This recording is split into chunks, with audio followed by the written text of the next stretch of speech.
అందరికీ నమస్కారం। ఈరోజు కొంత సంతోషము కొంత బాధ రెండు కలుగుతా ఉన్నాయి। 10 సంవత్సరాల అధికారంలో ఉండి బీసీలకు సంబంధించి ఎన్నడూ కూడా ప్రశ్న ఊసెత్తని వాళ్ళు రాజ్యాంగబద్ధంగా బలహీన వర్గాలకు అవకాశం ఉండి రాజకీయ అధికారం ఉన్నప్పుడు న్యాయం చేయనోళ్ళు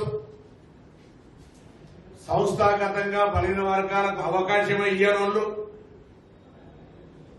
సామెతగా దయ్యాలు వేదాలు వల్లించినట్టు ఇలా వేదికలు పెట్టి బలహీన వర్గాల గురించి మాట్లాడుతుంటే ఒకవైపు ఆశ్చర్యం అయితే ఉంది, మరొక వైపు బలహీన వర్గాల గొంతెత్తుకున్నందుకు అభినందనలు కూడా చెప్తాను। అట్లీస్ట్ ఆఖరికి అధికారం దిగినాకనన్నా మత్తు దిగితే మస్తుగా యాదికొస్తాయి అన్నట్టుగా ఆ అధికారం దిగినాక బీసీలు యాదికొస్తా ఉన్నారు। వాళ్లకు ముఖ్యంగా సోదరి కవిత గారికి అభినందనలు।